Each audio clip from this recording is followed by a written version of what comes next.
Bueno, me voy a tomar el tiempo para hacer 20 minutos, estos 20 minutos. El trabajo que vengo realizando en los últimos años de investigación tiene este título de Reinvenciones marxistas, de lo abigarrado, lo plebeyo a lo nacional popular. Es una investigación que gira en torno a la dicotomía entre si existe un marxismo latinoamericano o es un marxismo en América Latina, y que básicamente plantea o problematiza si hay un universal teórico que piensa la especificidad latinoamericana, o si desde las condiciones de enunciación específicas se lee a un clásico que se considera centralmente, aunque no exclusivamente, europeo. Existe toda una tradición de esto que se llama el marxismo latinoamericano, que tiene que ver con elementos de circulación, de apropiación.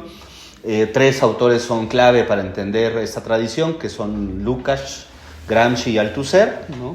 Y que, puesto en vínculo con la especificidad latinoamericana, demuestra que es una de las vías de la crítica política, el marxismo o el socialismo, que convive con otras como son el nacionalismo, el anarquismo o el agrarismo, por decir algunas, ¿no? El liberalismo latinoamericano tiene también sus propias tradiciones en los distintos países. Yo lo que me propongo es hacer un diálogo particularmente con una corriente política que es el nacionalismo o las versiones del liberalismo radical, y con corrientes teóricas. Particularmente creo que la de Max Weber es la que ha resultado más productiva en términos de este marxismo latinoamericano o en América Latina. Entonces parto de estas tres premisas que se elaboran a partir de una relectura del pasado teórico, es decir, de la acumulación teórica que ha tenido el marxismo latinoamericano y de las posibilidades de enunciación contemporáneas. Entonces, la primera es, digamos, la evaluación que se ha hecho de las sociedades latinoamericanas, que arrancarían desde la obra de José Carlos Mariátegui, los 7 ensayos sobre la realidad peruana. Digamos, serían el primer gran intento por descifrar la especificidad del capitalismo, pero también de eso que excede al capitalismo. Esa sería la matriz esencial. El marxismo latinoamericano tiene que hacerse cargo de que las sociedades latinoamericanas son capitalistas, pero no son solo capitalistas, y entonces hay que entender qué significa ese elemento excedentario que circula, que presiona, que determina, que es determinado. Y para ello me baso sobre todo, creo yo, en que son dos autores que son fundamentales, que son René Zavaleta y Bolívar Echeverría. De René Zavaleta, un boliviano que además fue profesor en la UAM Xochimilco, que realiza esta evaluación a partir de la categoría de sociedad abigarrada, donde lo que señala es que finalmente las sociedades latinoamericanas siempre se encuentran en un proceso de no totalización, en un proceso de articulación de distintas formas productivas, de consumo, de tiempos, de realidades concordantes, no exclusivamente mercantil capitalistas. Y que esto se vive como una tragedia. Esto no es celebratorio desde el punto de vista de Zavaleta, sino es una tragedia política, digamos, la imposibilidad de plantearse horizontes totalizantes, digamos, que pudieran subvertir el complejo orden político, y siempre a partir de particularidades o especificidades. Esto lo acompaño con una teorización muy conocida el día de hoy, que es la de Bolívar Echeverría, que, siguiendo a Max Weber, habla de los etos, particularmente del llamado etos barroco, que es una forma, dice de él, de hacer vivible lo invivible, en donde hay culturas, formas civilizatorias que se montan sobre la dinámica mercantil capitalista, todo el tiempo la están horadando, todo el tiempo la están desmontando, todo el tiempo la están transfigurando, pero que esencialmente siguen siendo mercantil capitalistas. Y aquí, bueno, sería la idea de que hay dinámicas capitalistas, es decir, de intercambio de mercancías y de formación de capital, pero que todo el tiempo vive con dimensiones arcaicas, no capitalistas, privadas, de loicos, digamos, ¿no? del espacio doméstico, Y que, digamos, este primer elemento sería la crítica de la economía política tal como la conocemos o tal como se le conoce en la matriz marxista, con preocupaciones que están en el espacio contemporáneo, ¿no? Es decir, en la discusión contemporánea encontramos pues el peso de las economías domésticas, el lugar de lo doméstico, las formas autogestionarias, autonomistas, las formas no mercantiles de intercambio, solidarios, todas estas formas muy campesinas todavía, pero que se han trasladado a espacios no solo urbanos, sino incluso dentro del urbano en distintas modalidades. Y en general de ejercicios que se han llamado de desmercantilización. Entonces, esta es la base, digamos. De aquí se leería el pasado teórico desde Mariátegui, pero también se trataría de establecer una discusión contemporánea a propósito de estas formas sociales abigarradas que serían las sociedades latinoamericanas. El segundo elemento es lo que Álvaro García Linera denominó la potencia plebeya, y esto tenía que ver con el reconocimiento de que nuestras sociedades, al no ser sociedades como el tipo ideal europeo, es decir, sociedades homogeneizadas a partir de segmentos clasistas, aparece un conglomerado sociopolítico, un conglomerado amorfo muchas veces, que no tiene un rostro muy claro, que sería lo plebeyo.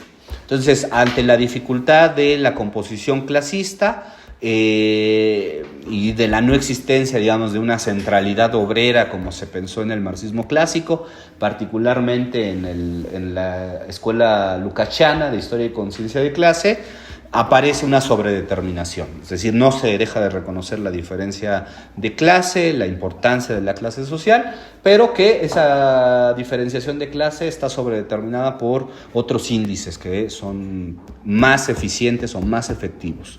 Y entonces ahí donde aparece lo plebeyo como una configuración en donde se amalgama la pobreza, la marginalidad, formas de ideología religiosas, populares, y que en determinados momentos significativos de las vidas de las sociedades irrumpe en el orden e incluso totaliza ese orden que se encuentra destotalizado por la configuración abigarrada, ¿no?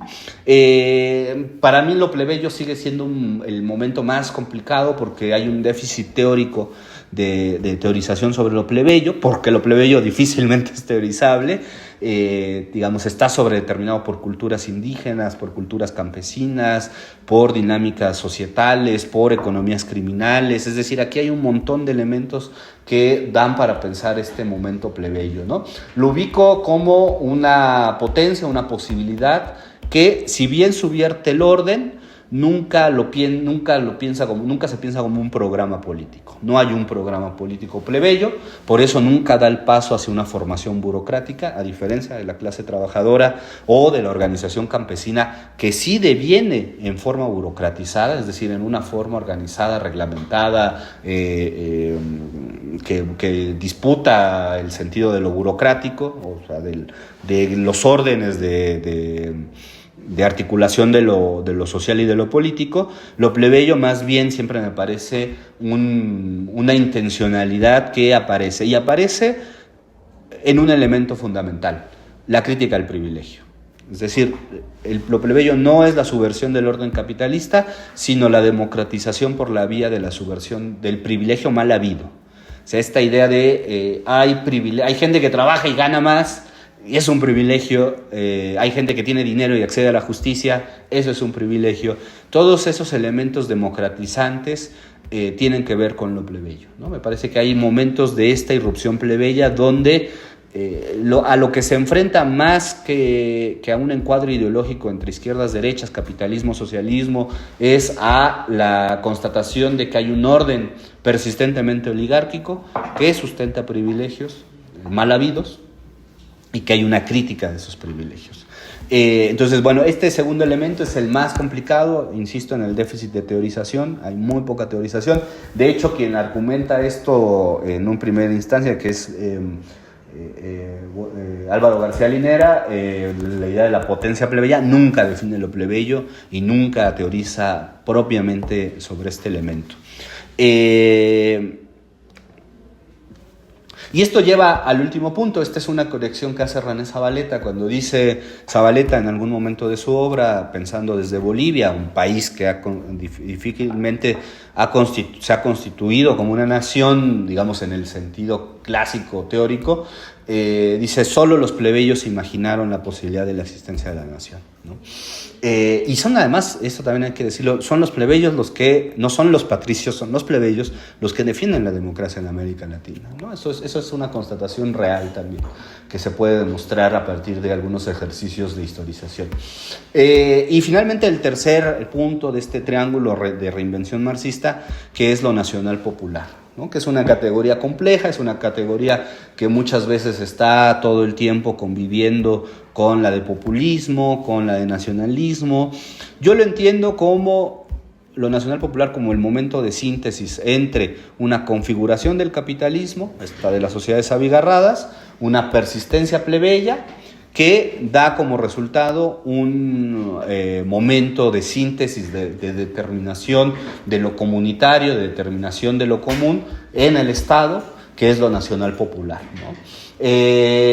Lo nacional popular aparece en determinados momentos, no es permanente, no es persistente, aparece en momentos donde se gana autonomía relativa, donde los estados ganan autonomía relativa en el mercado mundial a partir de la incorporación de las masas al Estado. Esto es muy claro en la Revolución Mexicana. Hay una presencia del carisma como un elemento revolucionario, en el sentido que Weber le da la idea del carisma como el que mueve las estructuras burocráticas y osificadas, ¿no? Y generalmente tiende a generar una burocracia o burocracias que se colocan por encima de los conflictos y las clases, ¿no? Esto es muy claro en Argentina, esto es muy claro en Brasil, esto es muy claro en México, ¿no? Del carisma se pasa a la burocracia y la burocracia termina siendo una especie de burocracia bonapartista por encima de las clases, ¿no? Sucede sobre todo en estas sociedades, aunque su persistencia puede ubicarse en otros momentos. Lo nacional popular creo que es un activo político aún no teorizado lo suficiente, aunque hay elementos en la tradición latinoamericana, René Zavaleta, Portantiero, García Linera, José Aricó y otros más. Contrasta con la forma liberal individualista que también existe en las sociedades latinoamericanas, pero que no puede ser confinado al registro populista, ¿no? Que es como generalmente se le confina, se le encierra a la idea del demagogo, de la polarización, etcétera, etcétera, ¿no? ¿Qué es lo nacional popular? De últimas, la respuesta política que dan las clases populares y los liderazgos carismáticos ante una inserción subordinada al mercado mundial, es decir, una falta de autonomía de los estados, pero también es una respuesta política a la persistencia oligárquica del tipo de capitalismo que se ha desarrollado en los últimos 500, 300 años en América Latina.